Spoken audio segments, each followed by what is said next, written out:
Hello students, myself Arun Kumar Tharma, your history teacher. I hope you will be fine. Today we will resume our last theme 3, an empire across 3 continents. Roman Empire 27 BCE to 7th century. Topic 1.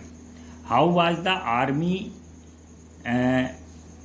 the important key institution of imperial rule in Roman Empire? Roman Empire में army जो सेना थी वो किस प्रकार एक महत्वपूर्ण संस्था थी इम्पीरियल रूल मीन्स जो शाही या साम्राज्यवादी शासन के लिए.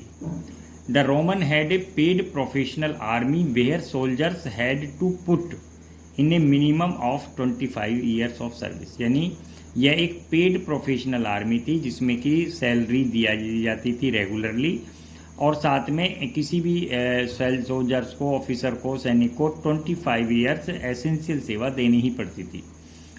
The existence of paid army was a distinctive feature of Roman Empire. और ये जो पेड आर्मी थी ये एक विशेषता थी रोमन एम्पायर की.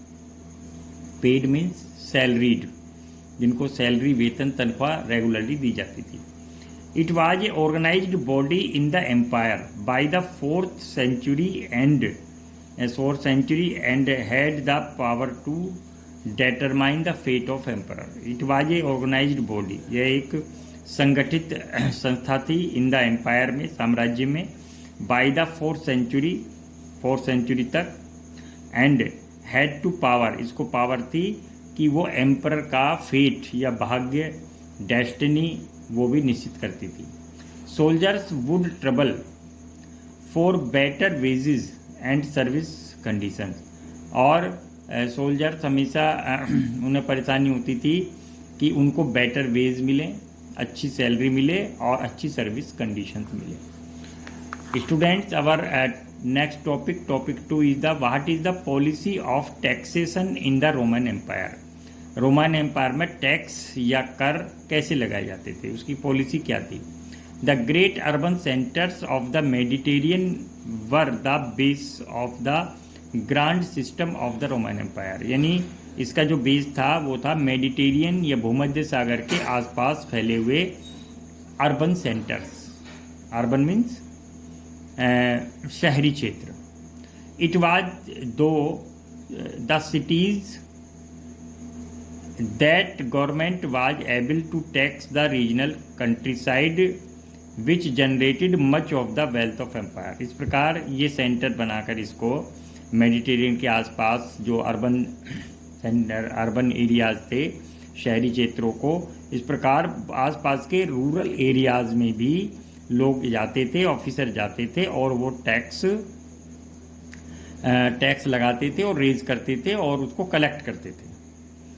और एम्पायर की जो मच ऑफ वेल्थ है वो इसी प्रकार आती थी. The local upper classes actively collaborated with the Roman state. यानी जो अपर क्लास के लोग थे वो सक्रिय रूप से कोलाबरेटेड मीन्स सहयोग करते थे with the Roman state, Roman शासन के साथ, इन एडमिनिस्ट्रिंग देयर ओन टेरिटरीज, जिससे कि वे अपने क्षेत्रों को ठीक से प्रशासित कर सकें, and raising taxes from them, और उनसे टैक्स ले सकें, वसूल सकें. Topic 3, how had the Roman survived their lives during the famine. Famine के दौरान, यानी famine means lack of food crops, lacks of food, उसके दौरान कैसे सर्वाइव करते थे. The famine for many successive years in many provinces had clearly displayed for the man and understanding the effect of malnutrition and generating illness. यानी जो famine था बहुत ही successive year, माने आने वाले वर्षों में कई वर्षों तक मैनी प्रोविंसेस में लगातार फेमाइन होता था, लैक ऑफ फूड होता था, लोगों को खाने के लिए भोजन नहीं मिलता था, और इस प्रकार क्लियरली डिस्प्लेड किया गया है इसको प्रदर्शित for man of any understanding, यानी सभी प्रकार के लोग उससे प्रभावित होते थे और लोगों में माल न्यूट्रिशन, कुपोषण और इससे उत्पन्न जो बीमारियां भी होती थी। सो द सिटी डिवेलपर्स, इसलिए शहरी लोग collected and stored enough grain, ये पर्याप्त मात्रा में ग्रेन से अनाज को इकट्ठा करते थे फॉर द नेक्स्ट ईयर, अगले ईयर, नेक्स्ट ईयर के लिए, अगले साल के लिए, इमीडिएटली आफ्टर द हार्वेस्ट, तुरंत फसल पकने के बाद वो नेक्स्ट ईयर के लिए भी अपने लिए फूड ग्रेन्स कलेक्ट करते थे। Carried off all the wheat, इसमें wheat, barley, beans, lentils, lentils में मसूर की दाल, and left to the peasants various kinds of pulses, और इस प्रकार कुछ पीजेंट्स अपने लिए भी रख लेते थे जिसमें अलग अलग प्रकार की पल्सेस या दालें होती थी।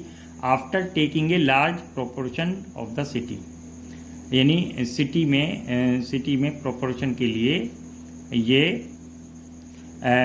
यानी सिटी को देने के बाद, शहरी क्षेत्रों को देने के बाद जो रूरल एरिया थे वो अपने लिए भी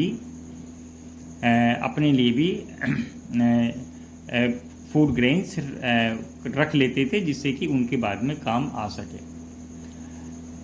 after consuming what was left in the course of